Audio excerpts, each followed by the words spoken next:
Good morning, afternoon, and evening, everyone. Welcome to the Game Week 10 pod of the FPL Wire. I'm your host, Zoph, and I'm joined by my friend who has been missing from social media since Sunday. How are you doing, Bakar? I'm doing well, Zoph. Thanks for having me. Yeah, I mean, us two, me and Pranel, Salah captains, took quite a beating this week. So, I mean, that's the way I deal with. I mean, I'll call it trauma because it was it was traumatic experience. I sort of had a bad feeling after Saturday that something bad would happen. This is my mentally prepare myself for situations where I always sort of expect the worst in situations. And I had sort of on Saturday mentally registered that Haaland will score a hat trick. KDB will get maybe a couple of assists. And something bad will happen was basically my expectation. I had deliberately sort of inactivated my internet access for the City United game. I wasn't watching, and I wasn't home all day. I'd actually gone to meet my dad, and my dad, he sort of watches football occasionally. He wasn't watching when I visited him, and the first thing I went there and he told me that, oh, City were winning. And I was like, oh, this is probably bad news. And I didn't ask him who had scored and whatnot, but I sort of mentally accepted that was by the only 20 minutes in. So I was like, oh, if it's 1 or 2-0 by now, then things could get very, very, very bad. Anyways, I checked the score after full time, and to my shock, I mean, I didn't know what had hit me because it was a huge swing. But I mean, those things happen, and that's the way I deal with it when such brutal variance happens. I generally, over the years, what I do is I just go and live under a rock, just completely forget about FPL for the next few days, chill out with friends, play football, enjoy life, and don't even bother to open the app. And yeah, this is the first day when I've actually sort of regathered my thoughts, and I'm sat here thinking and talking about FPL. just because I'm a content creator doesn't really change the way I think. And I mean, that's the best way I can deal with any kind of stress, and that's what I've been doing. So I mean, What was your how have score you though? dealt with it? What was your Right. score? But hey, Bakar, Sorry, I was just at asking. least, Go ahead. Go ahead. I was just Yeah. telling Bakar, but at least we got a lot of action on Sunday because we got fucked hard. Oh, it's gonna be one of those spots. We're getting. It's going to be one of those spots. I've lost Pranav. He should be back. He's fine on my I've screen. He's lost fine on. Pranav. He'll be back on a second. I was going to ask you, Okay. what did you score? Normally, my neighborhood watchman tells me your score. Like he knows everything. Normally, you shout it from all the platforms. This week, we have no idea what's even your score, Bakar. Only tweet when you're winning.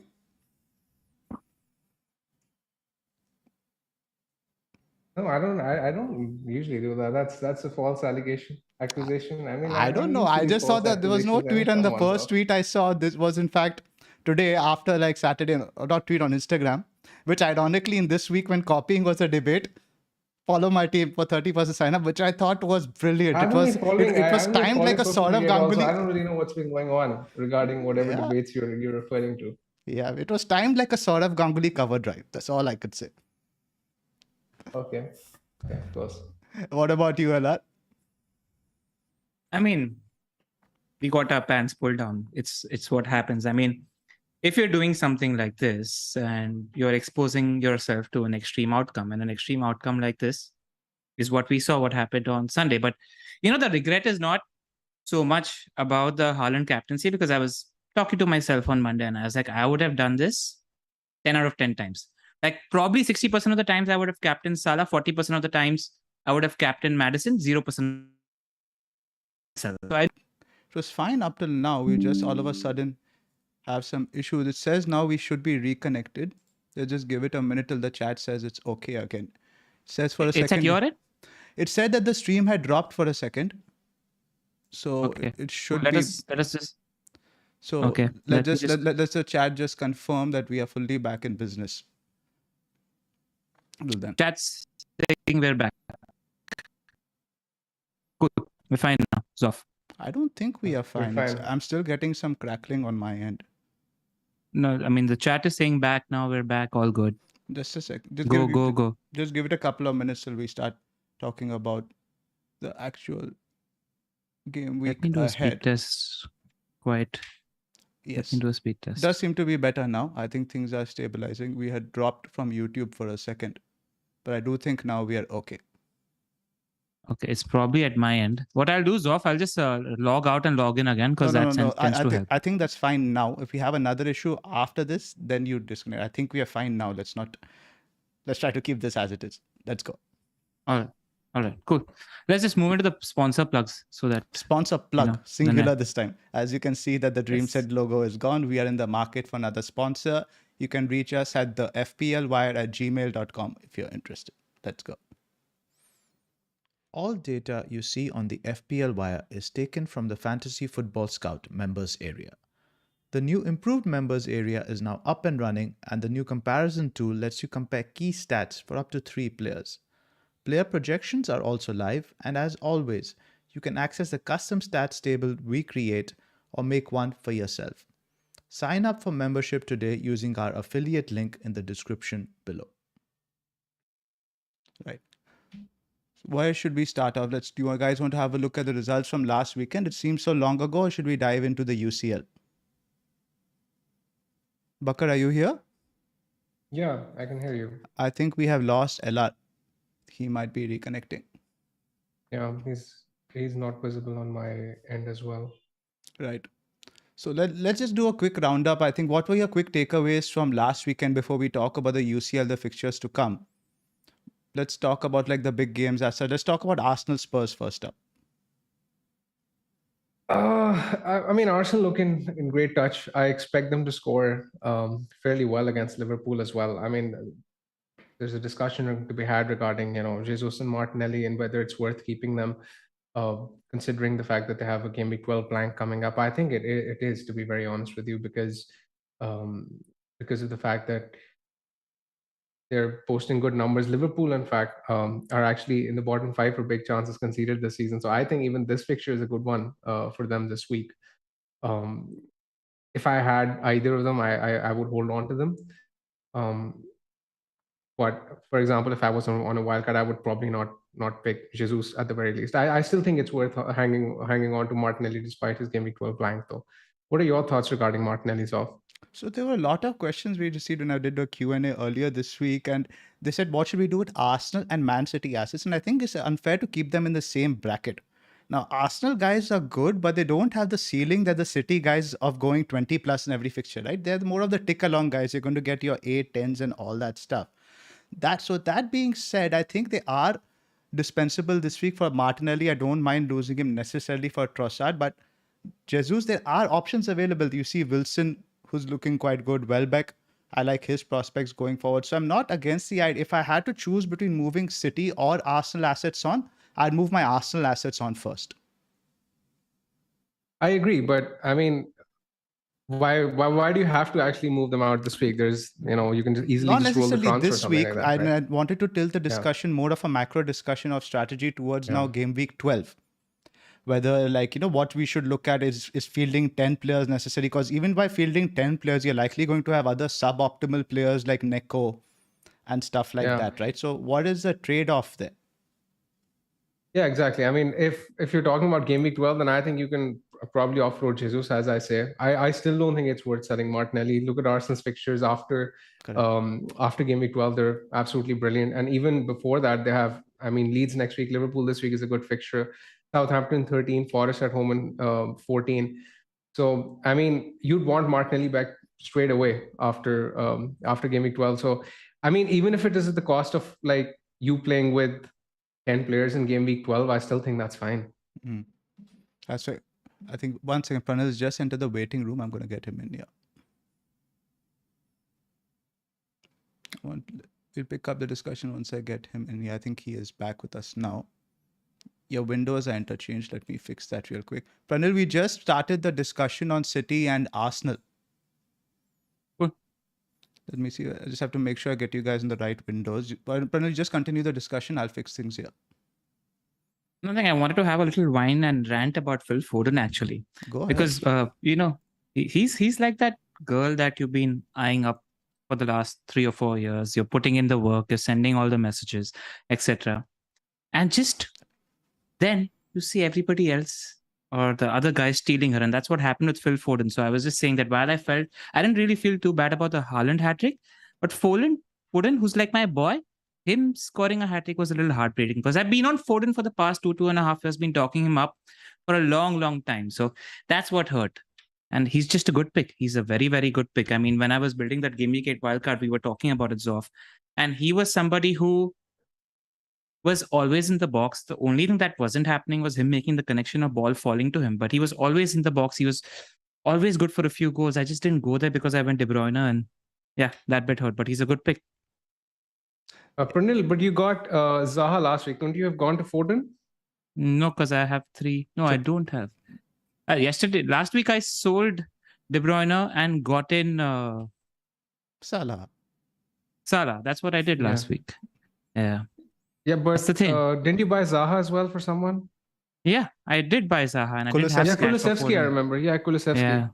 Yeah, so no Kulu spot for Foden. Kulu to Foden was unaffordable. Yeah. So that's the thing with Foden. That was the thing that was heartbreaking, but he's just a good pick. He's a really, really good pick. In fact, there were comments from Pep also where he said that, Foden played like a striker in the false nine. So he's getting a sense of goal, etc. now as well. And I think come game week 13, everybody's going to be owning him because he's a really good pick. Yeah. I do think, if you're talking about him, I do think at this point in time, if I was selecting one, I would have him over De Bruyne. Simply because of the value that he's likely to offer for like 4 million less. He's just like 2 points behind De Bruyne.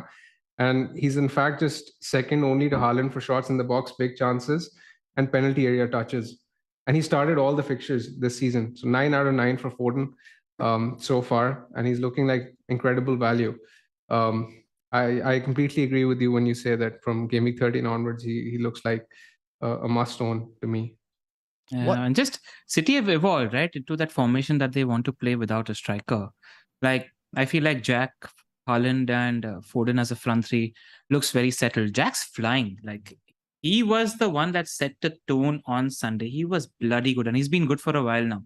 So yeah, I feel like that front three is very, very settled. And the thing is, earlier we were thinking about maybe, Zoph, we were talking about an attacking triple up on Man City, but I think the thing that's changed this again is the news that we got in Walker today, and that he might be out until the World Cup, and Cancelo might shift to right back. If Cancelo is playing right back at City, is a much stronger asset when it comes to attacking impetus, etc. He's creating a lot more, etc. from that side as well. So now I'm a little skeptical. Now I feel like if you own Cancelo, you just hold him through. That's where I'm. What are you thinking now, Zoff? I agree with you, and it is obviously very tempting. And I think it's like with somebody already owns Cancelo, it's a bit difficult to transition out, right? What I was thinking I could possibly do now, let's say with game week 12, sell Cancelo and buy Foden for Madison, something like that. But that will possibly mean missing out on Salah. And Salah, I still back him to come good with your fixtures like Forest, Leeds, Southampton, and stuff like that. I don't want to go without him. And all things being said, I know you guys got burnt by the Salah move last week, but that was more against Haaland rather than De Bruyne. I still, if you look at it in isolation, I still think Salah is a more explosive asset than De Bruyne. So if you I don't know about that. Explosiveness. I'm not talking about somebody, but I guess it's the same thing about 4 to 5 weeks and all that stuff. But ultimately, I do like what I saw from Liverpool midweek. I do think they are going to get better.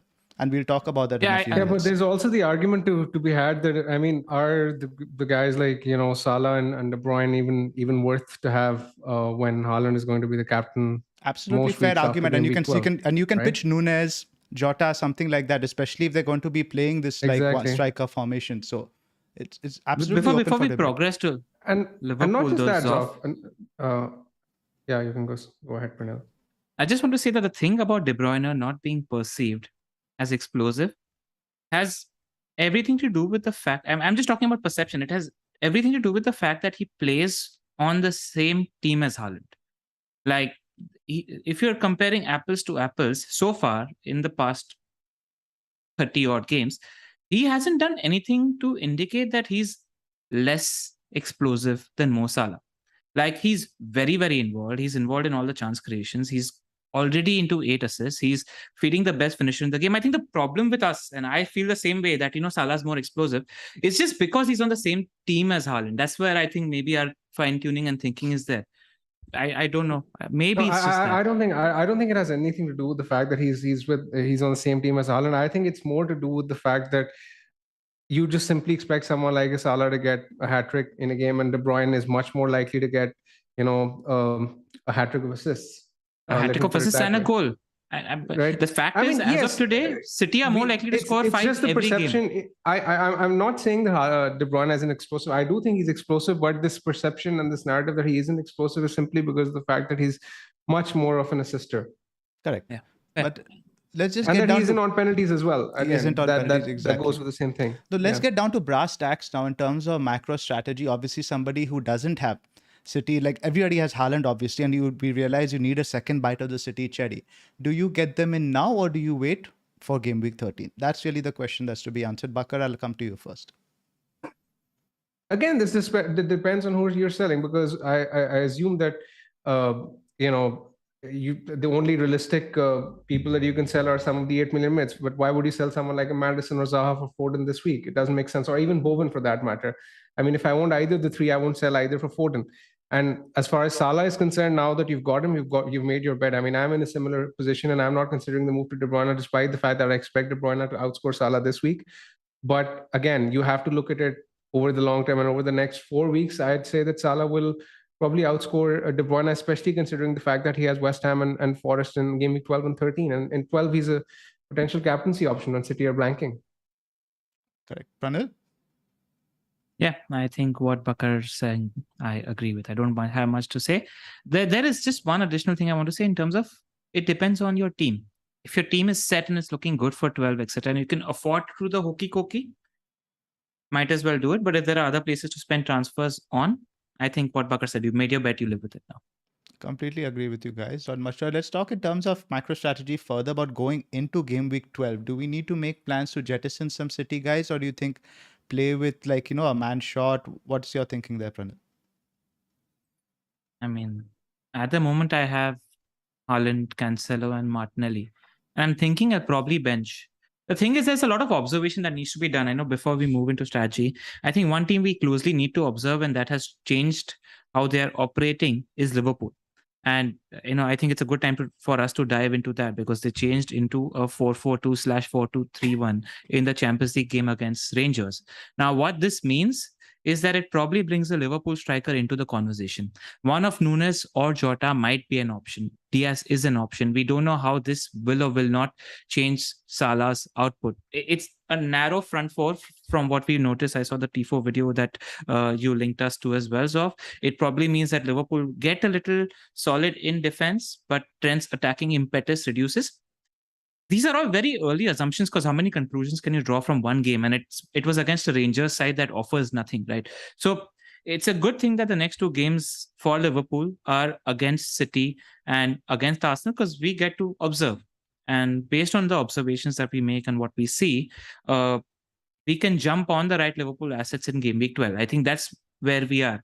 So if anything to add in terms of what you saw with Liverpool? We'll do a full section on them. So just to summarize the City thing, I think the bottom line is Foden isn't a bad pick, obviously, to get him in. But that being said, there are a lot of other 8 million mids you can get in who have fixtures. I think that's probably the summary there. Yeah. How do you see fixtures with City? City have 0 bad fixtures. City Correct. will score 3 goals. My point is about getting Foden in on now over, like, let's say a Zaha, etc. So I still can't get behind it. Objectively speaking, if you ask me, Foden's the best 8 million midfielder. Completely. And we'll discuss 8 million mids later, but I completely agree with you. Yeah. That's why it's a balancing act. Yeah. Because even the game against Liverpool, if your team is a goal game. Comes down to it. Yeah, it's a good game. So they have no bad fixtures except for the blank. So if you've got enough people, or if you're fielding 11 in game week 12, then you go Phil Foden, because he's the best 8 million pick. That's about it. Yeah, I guess if you're not already close to 5. Exactly. I doubt that a lot of people will be in a position where they can afford to sort of buy Foden and then field 11 players in game week 12. Yeah, right. I mean, that's why it's team dependent, right? But I'm just saying that. Yeah. And also depends on the players you field. If it's like going to be Neko Williams, in my case, Zuma, it's like what? Barely what are you expecting? 1-0 to 1 points. Yeah. I mean, I'm not saying, there are, so the 8 million midfielders that we know are good. Bowen, good pick. Zaha, good pick. Maddison, good pick. We're not selling any of these players for Phil Foden. So, or even an Arsenal guy this week. Even a Saka, you wouldn't sell him for this week. Even a Diaz, I don't mind. You'd probably hold on. That's fair enough. Fair enough. Yeah, especially looking at 12. So who do you sell? There are no sells. If you own like a bad pick, then you go for it. Cool. I'll just do a quick roundup of the UCL for you guys now. And this is the reason we wanted to go on Thursday, because there's going to be a lot of information gained from these UCL matches. We'll just walk through them quite quickly. First up, Chelsea. Now, we reverted to a more traditional back three. Yesterday, there's none of the funky formations we've seen from Potter so far, with the left wing back played as striker. It was very much a conventional back three, with Reece James at right wing back and Chilwell now starting his second game in a week, which is something very crucial we need to note. He was, as usual, quite attacking, not in the box as much as we have seen previously. I don't know if that was instruction or game state or what it was, but we controlled the game quite well. I think Aubameyang and Sterling were pretty much operating as a front two. Mount was part of the front three, but operating slightly deeper. Created a good number of chances, looked solid. Reece got forward a lot, got an assist and a goal. Fofana's injury is a little bit worrying. I think he's probably going to be out for a while. What does that mean? I think that means more minutes for Cucurella at centre-back, because I don't see Thiago Silva playing a lot of matches. He's going to be needed to be rotated. But we looked good. It looked like the team was behind Potter. The stadium was behind Potter. Much more bullish. Your thoughts? And either of you guys catch the match? No, but I got the highlights and I saw bits of the match. But so we know Reece is a good pick and he's here to stay, because I saw a lot of skepticism associated with Reece James after the match against Palace. But you have to take note that the winger who's against Zaha in a game against Palace isn't going to bomb forward. Like, that is a norm now. Every manager is going to tell that defender that you stay a little back because you're up against Zaha. My question is, what do you think if somebody wants to double up and go on a Chilwell? And what do you think about Aubameyang? Because he's caught my eye. He's looked fairly sharp. Chelsea haven't been a dominantly or a predominantly attacking team under Tuchel, right? But there were signs that we saw in the last game. And I feel like if the right buttons click and if Potter is able to get them together, everything is tuned towards you're attacking towards making somebody, feeding somebody who's an elite striker like Oba, then there's a good pick in there. And I think if you're jumping now, because the fixtures for Chelsea in the next three read Wolves, Villa, and Brentford. Now They're the good. fixtures after that get a little tough, but I don't mind that because I feel like the 9 million striker bracket is a very interesting bracket, because if you jump on Oba right now, you can, and if he's scoring and he's doing well, you stick with him. If he doesn't, you have an out of a Diego Jota or a Darwin Núñez, who have leads in NFO in 12.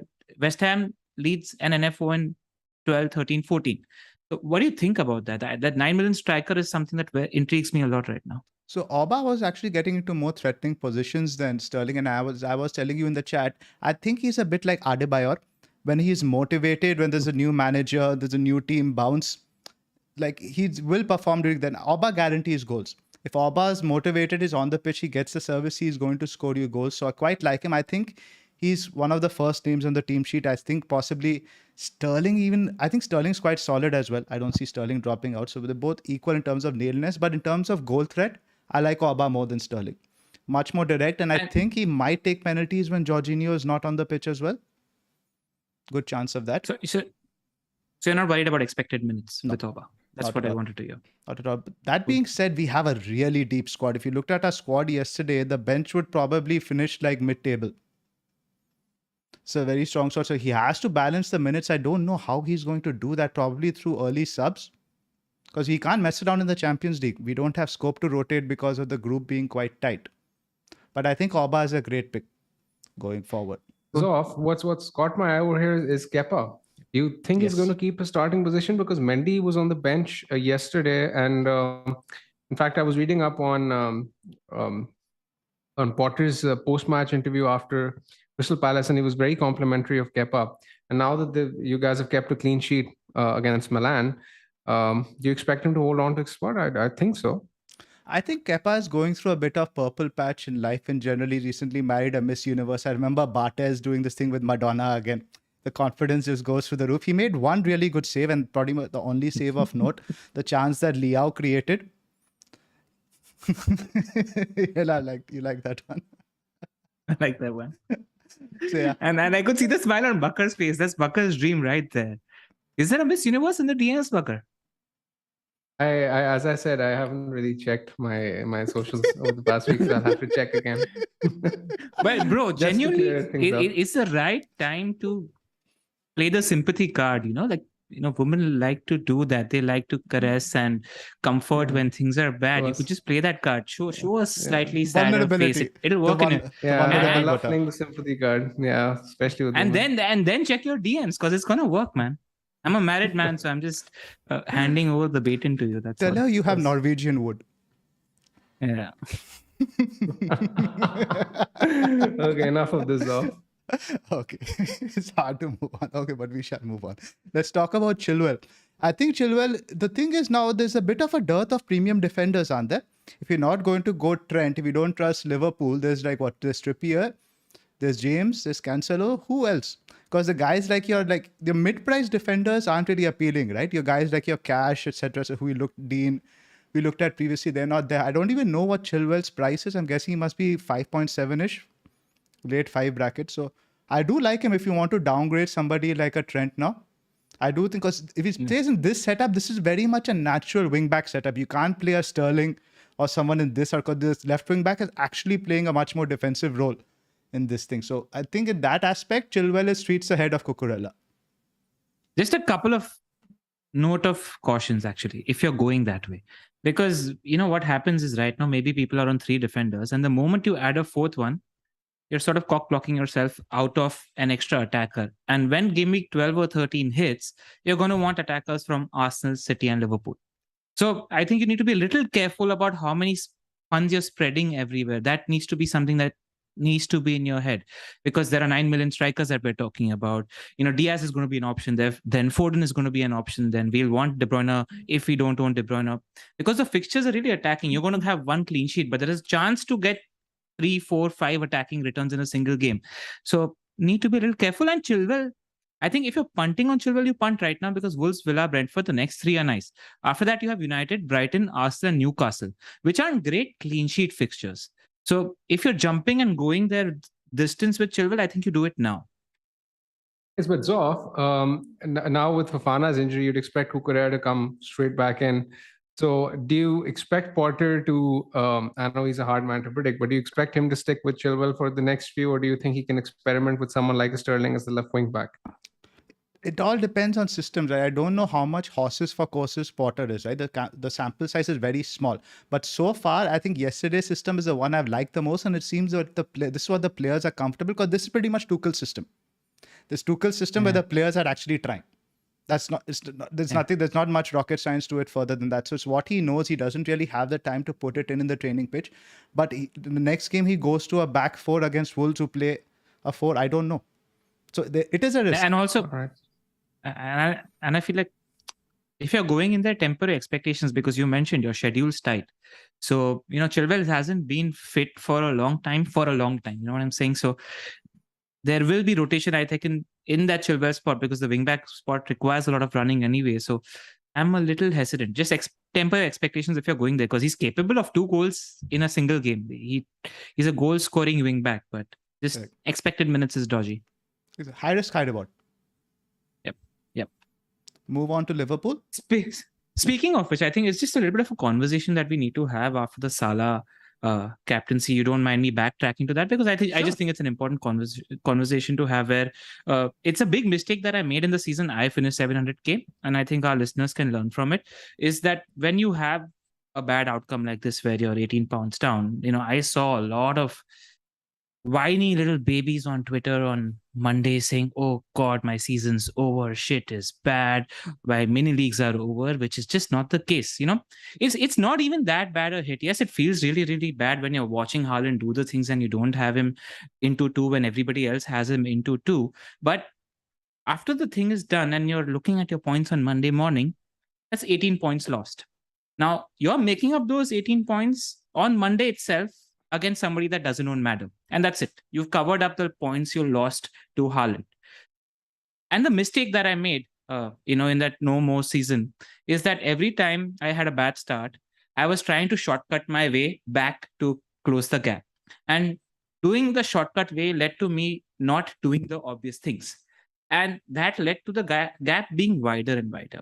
So it's very, very important that you come back to the basics and maybe not think about your rank, it's too early to be aggressive to cover up right now. The season's like 38 game weeks long. We've not even finished 25% of the season. Take it easy. Just do the obvious things. Let FPL happen to you. You'll catch a haul that nobody else has in a game week or 2 or 3. Just be patient. But it's very important you don't try to overcompensate right now, because a lot of people are thinking, oh no, you know what? Nobody else is going to captain anybody but Haaland again. How do I make up points? 18 points is nothing. Chill. I still don't think it was a wrong move. I don't necessarily agree with the point that 18 points is nothing. I still think it's significant, especially at a time when ranks are very close. But yes, I don't think you need to over-attack or overcommit at this time, because it's a long season and you will get opportunities to attack and make up the ground. Yes, it hurts obviously, because when 5.7 or 5.8 million people have captained Haaland and he gets the highest haul of any player this season, obviously it's going to hurt. But I don't think it's season ending. And as you say, I don't think you have to sort of go out of the way and differentiate just for the sake of differentiating. Yeah, you don't need to double down when you're on tilt right now. I think that's just important to say. It's like the Bruno versus Ronaldo captaincy last season, Bakar. I think I remember you had Bruno but went Ronaldo. It was exactly the same difference. I think Bruno got 20 odd, Ronaldo got 3. Only difference is here that Bruno was low captain. Haaland's ownership is much higher. Yeah. So it's very easily recoverable. Hey, definitely it's recoverable. Yeah, for sure. I agree. Cool. Just wanted to address that one. Right. Now that's and another point that Pranil was sort of trying to make is that if you have a player who does well and you don't captain him, the loss isn't as significant when you compare it to a time when you don't actually even own the player that is highly captained, right? So it's not that bad, right? So I do get what you're trying to say. Yeah. Cool. I'm going to just post some excerpts here from the article that The Athletic did on Liverpool's new formation. So you mentioned earlier now, Pranil, that Trent was playing a more withdrawn role that might have been tactical. Because there's a quote here from Klopp. He says that we knew obviously the left side of Rangers is the creative side with Ryan and Barisic. So that could be very much a tactical play. You have to keep in mind Robertson also isn't in the side. So it's not necessarily that Trent owners should get disheartened. Now we have the formation graphic up here. What you can see is that Trent was in fact playing in his own half for the first time this season, and you can see number 14 Henderson drifting to the side to cover him. Now this is pretty much what allows Trent the freedom to go more forward, and what this also allowed is it allowed Salah to drift more central without worrying to cover on that side. So it gave him a lot more attacking freedom, but Tsimikas was significantly more forward. This might change depending on the opposition. We just don't know yet. But as you can see, the front three you see Jota, Nunes, and Diaz over there, they're quite bunched together and far more central than Salah is. So this looks really good for the centre forward. And another name we haven't mentioned is Firmino. He's arguably Liverpool's best form player right now. So Klopp mentioned that we went to more of a basic 4-4-2, played it really well. We shifted across the pill. We made it compact. They couldn't play through us. The change in tactics definitely helped us. And they also mentioned the athletic guys that Nunes looked really suited to the system. He got a lot of chances. But what's happening with Nunes now is I think he's trying too hard because of what has happened in the past with the red card and all that stuff. He's a little bit desperate to impress. If he just had a little bit more composure, I think he walks away from that game with a hat-trick. Just needs a couple to go in and the floodgates will open. Agreed. Regarding Luis Diaz, guys, I mean, if you had him, would you sell for one of the 8 million mids this week? This is a very pertinent question. A lot of people have been asking. And if yes, how would you rank the 8 million mids? Let's do the 8 million mid discussion right now. Pranil, let's have your ranking top 3.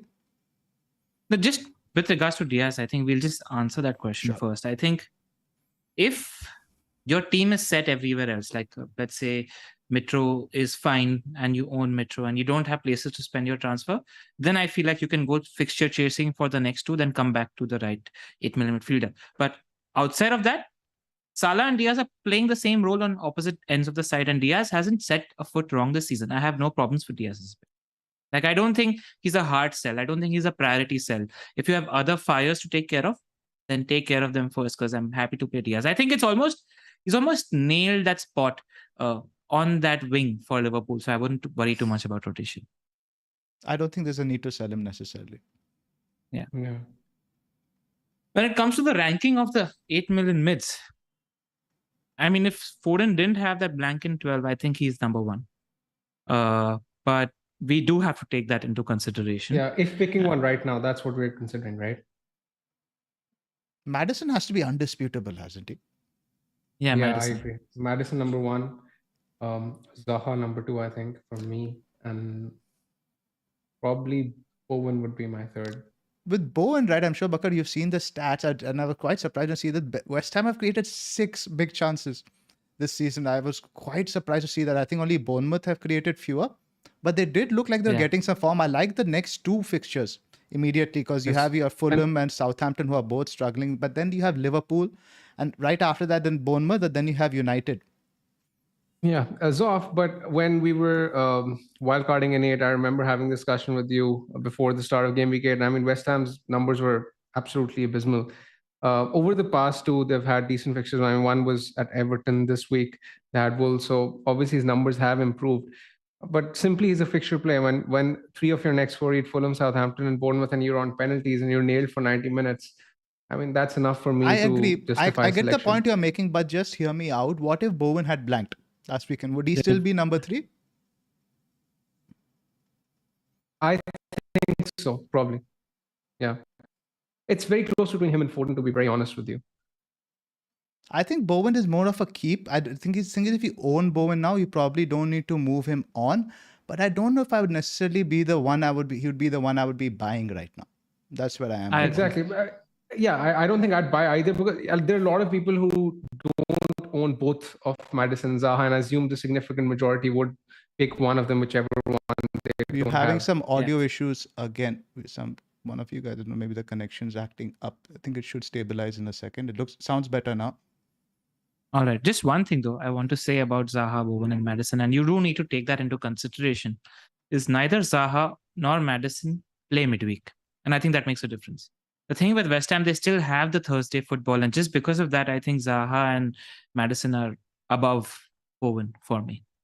Yeah. I completely agree. I think those two guys are absolutely clear, and there's no doubt in my mind. What about United, LR? What about your Anthony? We're talking about Anthony. No, I don't like the fixtures. That's the problem. In the next 5 games rather, we play Everton, Newcastle, Spurs, Chelsea, and West Ham. Objectively, these are good uh, defenses. And I think there are more explosive options in this price bracket where I'd go rather than United. And if you're going United, you go Marshall. And that also, I don't think Marshall or Rashford? I'm worried about Rashford. If you ask me who's the better number 9 for United, Marshall. hands down, without a doubt, it's Marshall. He knows how to do number 9 things. Rashford doesn't know how to play number 9. Rashford is a left forward. He doesn't know how to hold up play. He doesn't know how to trouble. He doesn't know how to bring others into play. What Rashford is really good at, and what Ten Hag has identified, is the runs he offers. He's really good off the ball. It's his pace. He's good at making those runs behind the ball. And when we have creators like Sancho, Eriksen, and Bruno Fernandes in our team, Rashford's job is to stand at the edge and make those runs, and that's about it. And that's good in that left forward spot. I don't like him as a number 9 for United. That's where I am. I think the number 9 is Marshall's spot. I'll not sit on the fence. Rashford is good on the counter attack, but look at the teams you are playing up next. It's Everton, Newcastle, and Tottenham. All these teams are going to be bus parking, more or less. Yep. I think there are higher upside picks in the market compared to United players at the moment. Right. I think these guys will take. I agree. They won't explode. I agree with you. And I think, should we segue that into the possible Mitrovic replacements? As of now, we are recording on the 6th of October. We don't have any updates, but just in case we hear tomorrow Mitrovic is out, let's get that discussion in there. Mitrovic / Isak, because some of us still own Isak as well. So let's talk about Isak first. What my feeling is with Isak, even if he's declared fit, I don't think he will start. I think, because the front three did so well against Fulham, and you have Wilson in there. And Wilson also, I still wouldn't want him to play 90 minutes right now. If I was how it makes sense to play Wilson for 65 to 70, build Isak up, because it's not a knock. What we know so far is a thigh injury, so something that can be aggravated quite easily. So even if you hear that Isak is fit, I will be a little bit wary about him starting. Yes, and Zoph, Howe did mention in the pre-match press conference to the Fulham game that they have to be careful with Isak. And from what we see based on historical evidence, whenever a player comes back from injury, historically seems to give him some time before putting him in the first 11. So I don't think Isak will start either. Right. I agree with you there. So let's talk about the possible Mitro replacements. I think if you have the money, Wilson has to be right at the top.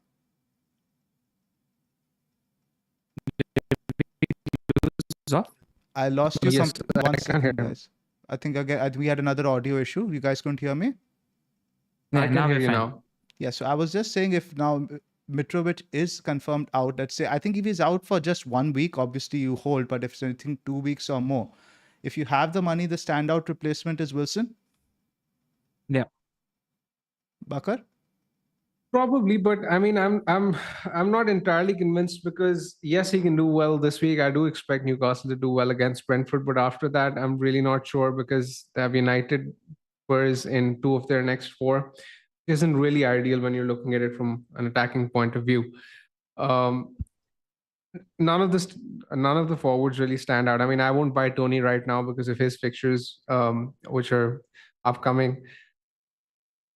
There's Welbeck and there's Solanke. I mean, at least that gives you some cash. If you're looking for a funding transfer, that's where I'd go. If you want us to sort of make any other upgrades in your squad. Can I take you guys through the options, because I have this more to make, because I own Mitro and Isak, and I've been thinking about what to do with these spots all week. So this is what's going on in my head, and I think I just want to break this down. If you're worried about Marshall's expected minutes, I don't think you need to worry. I think he's first choice, and I think he's going to play. A motivated Tony Marshall who's playing around good players is a good FPL pick. I've maintained that I'm a believer for Marshall. I've been a believer since a while. That said, the fixtures that we have are against defense-first teams, and I don't like his fixtures. So I expect him to tick, not explode, but he will tick. That's where I am with Marshall. With Wilson, I think they've got 3 good home games against Brentford, Everton, and Villa until game week 13. I like these 3 home games. And Newcastle, the key in all of this is that St. Max is going to be likely fit for the weekend, because if St. Max is fit, then I think their attack goes up a notch with least space for Wilson. And Wilson is somebody who's penalties, and he tends to, he's like a magnet. He could have had a hat trick against Fulham. There's so many times where the ball could have fallen to Wilson, passed him, and went to Alperon, who shot and got a goal. So Wilson is going to tick, and he's got that explosive potential as well, which is why I think Wilson is the best pick. Objectively, though, what I've been considering, and if you've got 2 free transfers, and if there's a way to find money, I don't mind going to Auba right now. Because I think if you go to Auba right now, you're setting up a squad in such a way that you're getting that explosive 9 million forward spot. Because we discussed, I like the next 3 for Auba. I was worried about the expected minutes. And after that, you can segue into a Jota or a Nunes for Forest and Leeds if need be. So I quite like that upside chasing with that 9 million striker spot if you have the money. If you don't, then I'd say go Wilson. That's where I am. And if you... At this point, I'd also like to mention, Pranil, that if Isak is fit and if Mitrovic is, let's say, even if he's out for 1 week, I think you just bench him and play your bench player, because I simply don't think there's any better forward to own till the World Cup, because Fulham's fixtures are still incredible. So 1 week does not put me off from owning him. Completely. I think we had mentioned that he should be at least 2 weeks out confirmed. Even if he's out for this week confirmed and like possibly in the frame, I think you should stick around because you have Bournemouth, Villa, Leeds, Everton. The only bad fixture is City in 15. Yeah. And then the player that we need to talk about is Danny Welbs. Because I think, Zoph, you and me were talking after watching the highlights, and he could have had a hat trick. Again, it was a happenstance that he didn't get a goal or 2 against Liverpool. He was in and around the box. He was a lot more central than he's been. He used to come deep and be involved in the play a lot more under Potter. I thought he was significantly more in the box under De Zerbi, and I like him at that price. And from what we saw of Brighton, they look really good. It had a lot to do with Liverpool's defensive lack of stability at the moment, but I think Brighton know how to play with the ball. And the smart thing that De Zerbi does, he doesn't need to coach too much because this team knows how to utilize the ball, and he hasn't changed too much. He's just made slight adjustments in how Brighton play. And I think they're capable of scoring goals. Again, I don't think fixtures matter so much for a team like that because they're capable of getting 50, 55, 60% possession against anybody. That's how good that team is on the ball. So I don't mind it because it takes out some money from the spot, and you're sitting with somebody who's decent, who's nailed, who's going to play every game in a front foot team. So if you're going lower, I'd say I'd go Welbs. That's all. Over Solanke, that's all.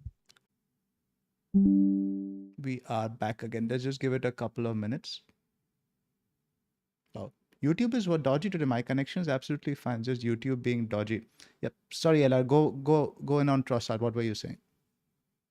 Again, good pick, but it's just the fixtures with Brighton. Like, I think it's a very short-term punt. I wouldn't sell Martinelli for Trossard. I think it's an unnecessary transfer to make. I don't see much upside in making that transfer. Also, on the fact that if Mitrovic is benched, a lot of us have Andreas, and the Willian is injured, so there's a good chance that Andreas could be on all set pieces. Similarly, Neko has an okay fixture versus Villa. So I mean, I know these options aren't ideal, but they aren't exactly terrible either. Yep. No players created more chances from set pieces than Andreas this season, right at the top. Yeah.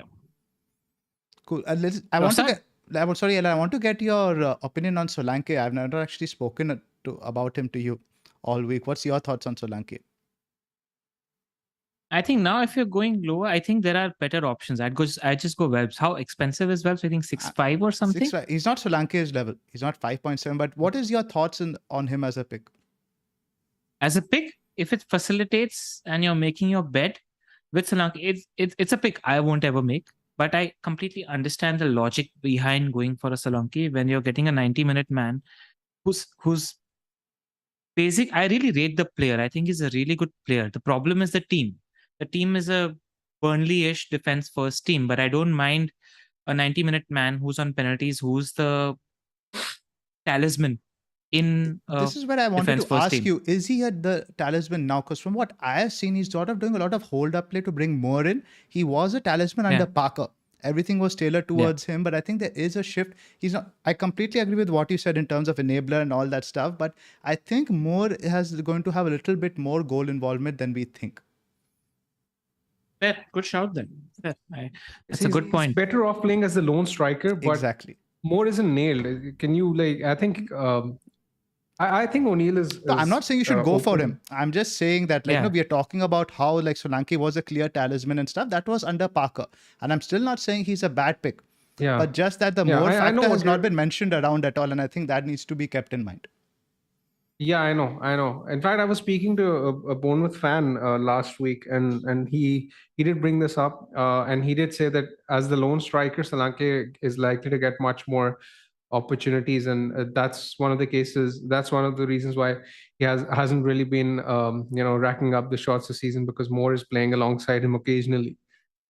Exactly. So I thought that was worth mentioning. Anything else to discuss, guys? Any other? I just want to say that I wouldn't sell Martinelli for a Trossard, but if you have a bad player in there who doesn't have good fixtures, I don't think Martinez is a bad pick, especially when he's playing Liverpool, because Liverpool, you like your attackers playing a Liverpool right now just because of the lack of stability at the moment. But I do like Trossard because I noticed that he's got Spurs. After that, he's got Brentford and Forest. Forest at home right now is the best fixture in the league. It's a captaincy fixture. That's what I was about to say. Game week 12, he's possibly a captaincy. Because West Ham, right? West Ham are going to Liverpool, and Moyes has obviously not got points, but he has traditionally frustrated Liverpool in terms of your 1-0s, 1-1s, and stuff like that, right? Exactly. And it's a perception, right? Like how we see a team like Brighton is how we saw a team like Leeds under Bielsa. Like, I don't think the fixtures are going to they'll matter, but I don't think they'll matter so much. I think Brighton are capable of scoring goals against anybody. It doesn't even matter if it's Manchester City because they know how to hold the ball. So I'm not against the pick. I don't think it's unnecessary. I think it's a very good pick. And also one of these things, right? Like, I believe form is a thing. I think when a player's hot, he's hot. He's 2.5 plus XG, and that's because of the confidence he has. I think the relationship that he has with somebody like a De Zerbi is very nice as well. Because, in the post-match, something that De Zerbi mentioned is that I called him up when he was playing for Belgium, and I said, you've got a lot more goals in you, aren't you scoring more? And I feel like De Zerbi's picked on and grabbed Trossard and said, you're my guy, you're the one who's going to score goals, and I think that matters. So I'm not against the pick at all. I think he's definitely the highest ceiling player in terms of football potential, I think, in that team. Yeah. And not just that, Zoph, he was actually playing occasionally as a wing back under Potter, but under De Zerbi, he was playing behind Welbeck, occasionally even making runs in behind. So that's only likely to increase his output, even though his numbers, even as a wing back, were fantastic. But I think this is going to help him even further. Yeah. Before we move, let's do the rankings on where you go with the Mitro/Isak spot. Zoph, come to you first. Wilson, Tony, Solanke. I still don't feel. I don't know if I don't feel as comfortable on Welbeck yet. Probably Solanke third for me. But you don't like the Oba? No, if you have money, then I don't think the other guys are in the conversation. I'm assuming that you are plus or minus 0.5 in the Mitro packet. I know, but it's about finding money and then parking your spot in a 9 million striker spot because of the progression of fixture. I think Oba is a fantastic pick for the next 3. I'm very positive on it. Yeah. That's where I am with my rankings. I think if you can find the money to go Oba because you have an outlet in Jota/Darvish, I'd go there first, then Wilson, then Marshall for me. Bakar? I think I would go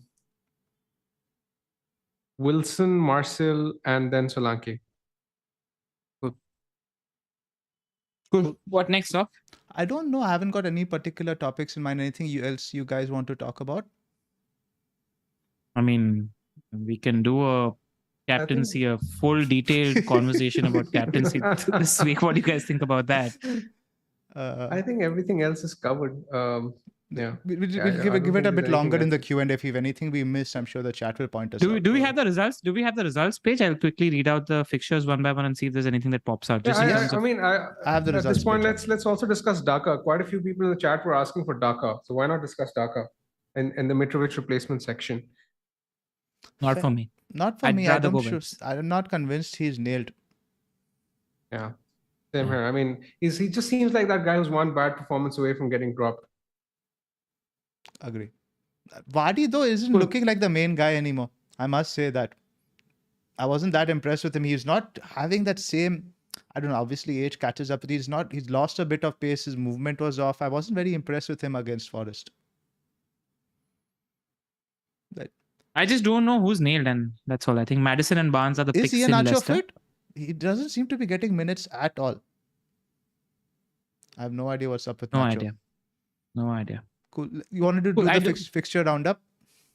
Yeah. Arsenal Spurs, I think one thing I want to talk about is that once we are progressing into the post-blank 13 game week, Granit Xhaka, legit FPL option. Like I saw the game, he was parked inside the box. And I was looking into the stats. He's got more touches inside the box than Odegaard. He's more forward than Odegaard. So if you're looking for a budget enabler, Xhaka's up there for me. And I think Saka will put himself into conversation because he's now finding himself in the box a lot in that Arsenal team. So I think post 13, these two players are players I'll be looking at closely. Spurs really were disappointing, and I don't know I guess this is the approach Conte wants to take in the big games. Just sat back, but must be disappointing. But not much really. I'll say though, comments regarding Doherty.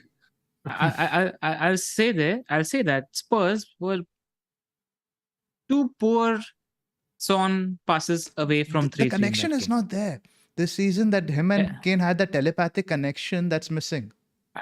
I think it has nothing to do with Kane. I just think Son, when he had the ball, he had a couple of easy passes, especially the goal that Richarlison scored. Yeah.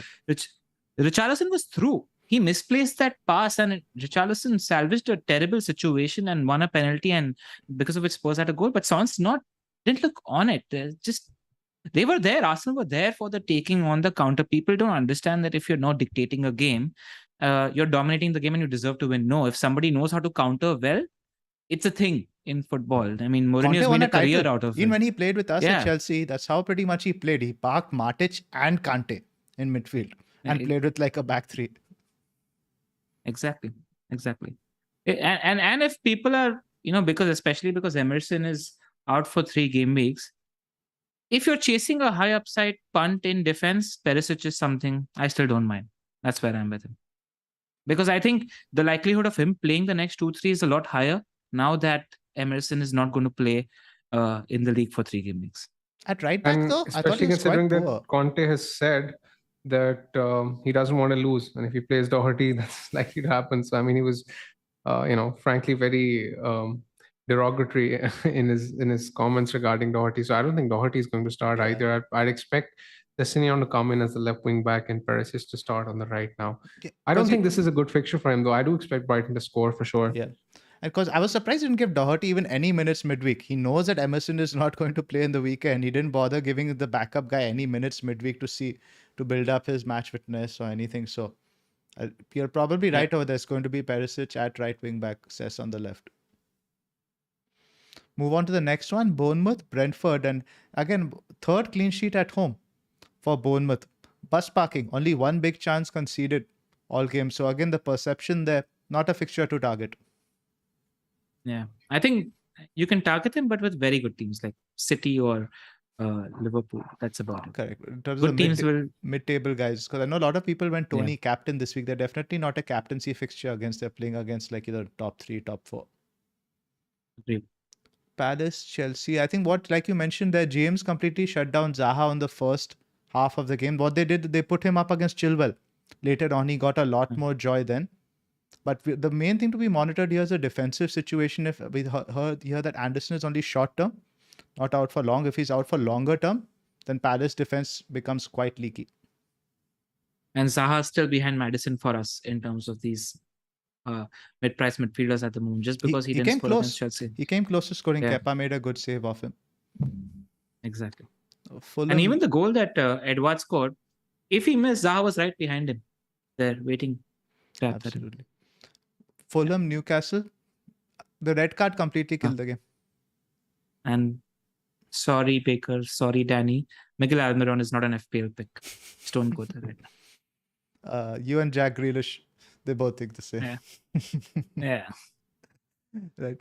Liverpool, Brighton, I think we've spoken about enough. Can skip. Yep. Southampton, Everton. Southampton are shambolic. Yeah. And I think Mason Newton is likely to get the sack. Dead man walking. I think if it goes anything like 4, 5, 6 at the weekend against City, which is hard to see it not happening, he's gone. Yeah, it's so scary. Sitting on just 2 City is so scary. If you have a really good team, just get a 3rd City. It's so scary. I'm not going to watch that game. Right, yeah, the one team. For me to turn off the internet again. Yeah.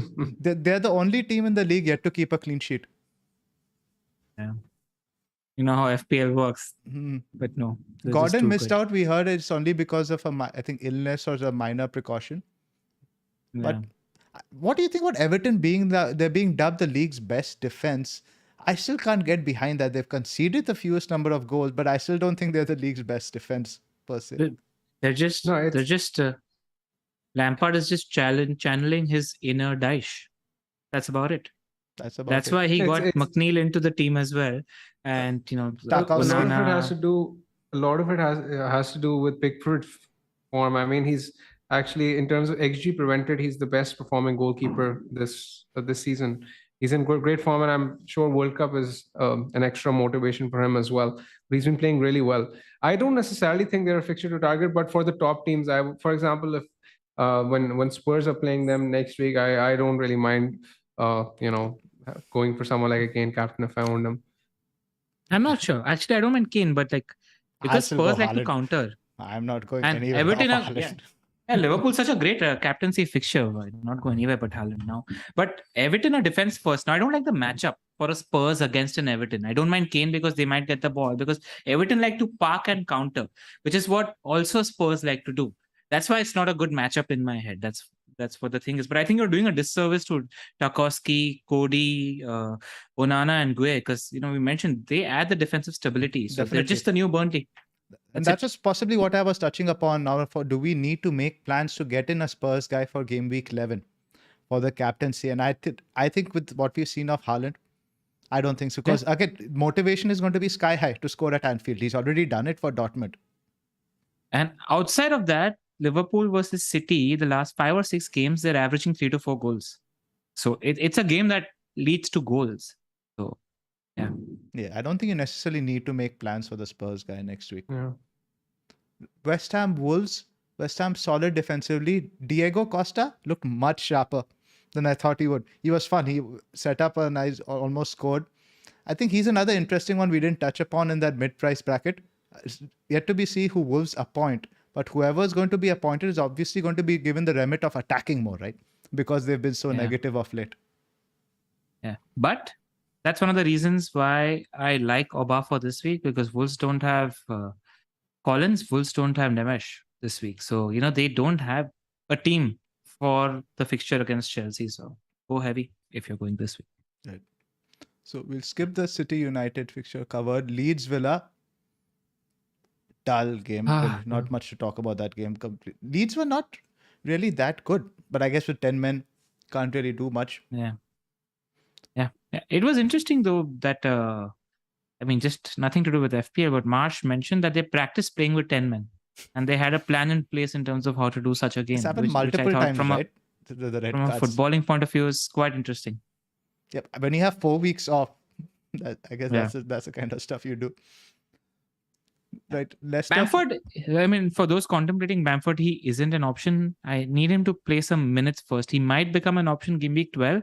Monitor that space because they got Leicester, Fulham, Liverpool, Bournemouth in a period of 4 games. So maybe look at it then, not right now. And I think we'll be targeting better teams in during that period. So last one, Leicester Forest, the James Maddison show. I don't think not much to be said about Madders, but Barnes, I think I was very skeptical on him on previous pods. I'll hold my hand up. I think I'm definitely more optimistic on him as a pick now for the next 3. Cool. Nothing to add. Nothing much. Let's talk about Neko. Do you think Neko is playable next week for those guys who need a defender? Villa at home? Yeah. I don't mind. Yeah. I think Villa probably... What else can you do? I would rather do that than sell Mitrovic if he's out for like a week or so. That was the point I was making. Cool. Yeah. Let's move on to our teams. I think there is something to say about that though. Like if you are not owning a Mitrovic, and if you can scale up to that 9 million spot and gain an advantage early on that 9 million striker spot, I'd do it this week. That's the upside chasing spot. You absolutely nailed it on the head. I think that's definitely the upside chasing spot. You know why? Because now it's 7 game weeks until Wildcard. So think about it as game week 31 to 38. You're not holding on to these players. Like every game week matters a lot. It's 15% of the game week that you have. Let's do a counter every week. The next pod we're going to open with every week we should be counting down 6 game weeks to World Cup, 5 game weeks to World Cup. I think that needs to be driven home. Yeah, like you can punt. More game weeks pass, the less you're associated with the players for a longer duration. So I feel like you have lesser time to cover up. So if you feel like, I think 1-2 game weeks is also significant. That's all. Cool. Right. My team up first. I've got Pope in goal, Cancelo, Trippier, James in defense, Zaha, Madison, Martinelli, De Bruyne midfield, Mitrovic, Haaland, Tony, with Zuma first sub. So if Mitrovic is out, I'm quite comfortable because the matchup automatically plays itself. West Ham's clean sheet becomes very likely if Mitrovic is out.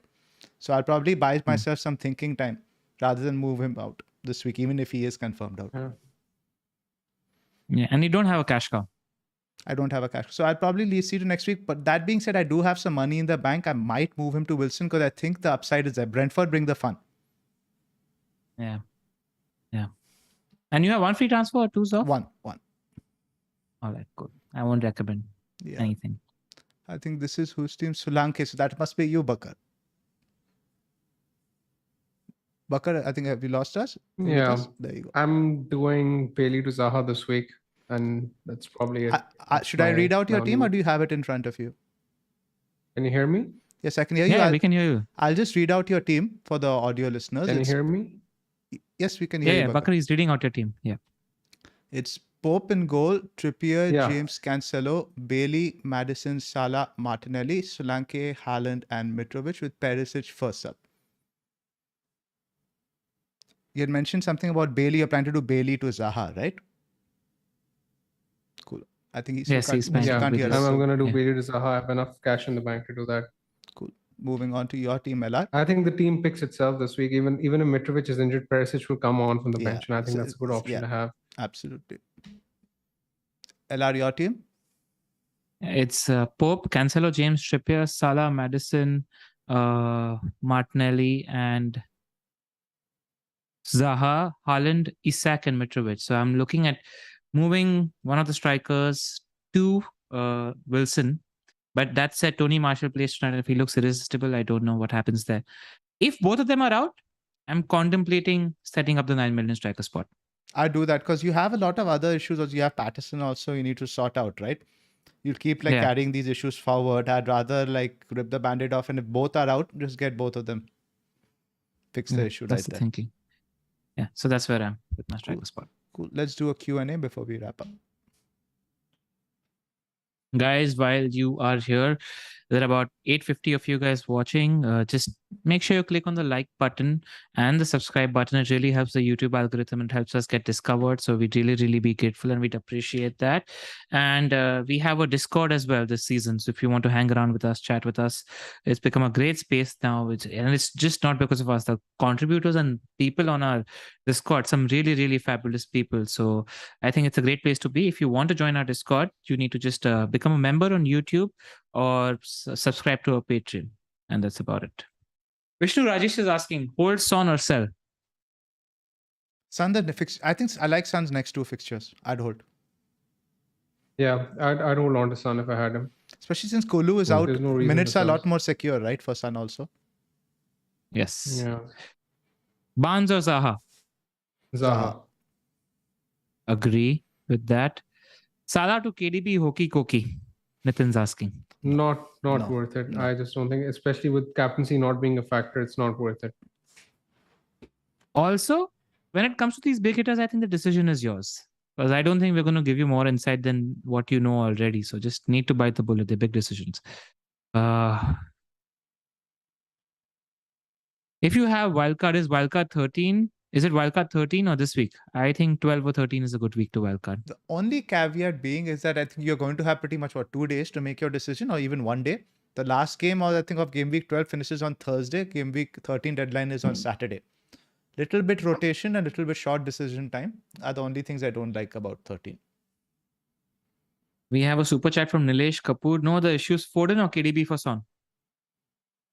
I think Foden just purely because of money it enables right now. Yep. Exactly. Agreed. Long term, he's a better pick. Been rested as well. Karan's asking, I'm 0.1 short of Perisic to bench fodder and Tompkins. Bench fodder and Tompkins and Isak to Oba. Is Sterling to Zaha and Isak to Oba worth it instead? Sterling to Zaha, Isak to Oba. I don't mind that. I don't mind that necessarily, but it seems like forcing it a little bit. Yeah, I won't do it personally. I don't like I think it. I think Sterling's it's a very fine pick. sideways. Sterling's a fine pick by itself. You probably just go Yeah. Wilson instead. And if Isaac is fine, then not really sure if it's worth selling. Mhm. If you're keen on the structure, do it. It's just because it's a 5-week play. It's not a 1-week play. That's a good point. I'd do it. That's a good point. It's a Yeah. structure thing. Gets you the Nunes possibility. Yeah. So is Bernardo out for Zaha Soufal replacement? I'd be skeptical of selling Bernardo before Southampton at home. Bernardo Silva, I just don't rate him as an FPL asset. I wouldn't mind getting rid Yeah, of him. rip the bandit off and do it. Do it. Leeds home game. I mean, even Getting having a space, I would City do asset, that's the most likely blue balls asset out there. Yeah. I would go with Zaha as well. I'd make the So transfer. Soufal replacement. I think that's a good point because a lot of people are in the market for a midfielder. No, the thing is with defender. Soufal, I don't think Soufal necessarily got dropped. He might have been rested, and I'd possibly look at the lineups today. If he's going to be playing in the Europa Conference, then there's a chance he's benched. Or if he plays well in the Europa Conference, he could still get in. Yeah, if you're looking to sell, then Gehi is a good replacement at 4.3 for cheaper. Or you move on to Zuma. I think West Ham's defense is good. Yeah, but Palace have the better fixture in 12, which is correct. pertinent. But what I'm actually expecting 15 and 16 to be a little bit weird because of the whole World Cup thing, and right then West Ham have decent fixtures as well. And also 11 and 13, I think you can cover Trippier. I think you have Southampton and Bournemouth for Zuma that time, so it's a trade-off. Also, Zoph, you don't necessarily need to cover Trippier even in tough weeks. I'm just telling you that if you just want to, if you want to, if you just want to, yes. Cool. I think we'll wrap up now. It's 8:18. Sure. I think we've done one last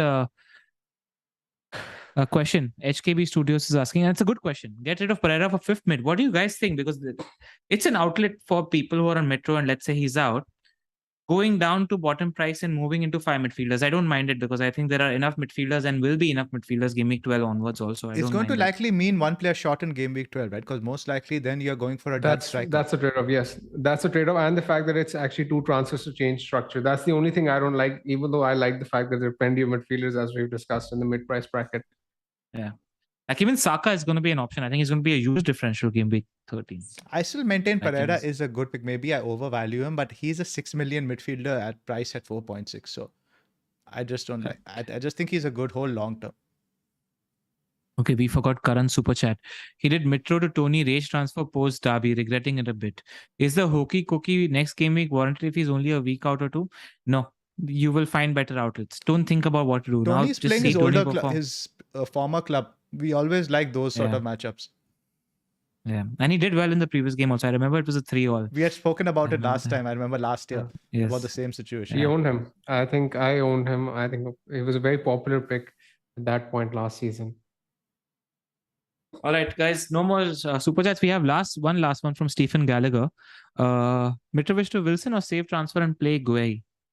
It depends on the extent of the injury. If he's out for 2 weeks or more, I would get in him. Then sell. Then sell. Yeah. And Brentford's a prime otherwise fixture. You can play Gehi. Yeah. Like he's got hat-trick potential in a game against Brentford. So that's also something to consider.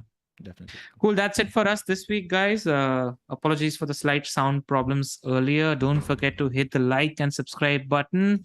And Bakar, make a sad face so that there are more people in your DMs. Any last word, boys? Nothing much, guys. I hope you liked having the pod on Thursday. Let us know if you appreciate having the board info. We are trying to balance it out with having that information and getting that view. So we need you to put those likes out there so the algorithm picks it up more. Thanks for joining us, and we will see you next week. Yeah. Yogesh, don't sell Bowen. Guys. Sorry, Bakar, we couldn't get you.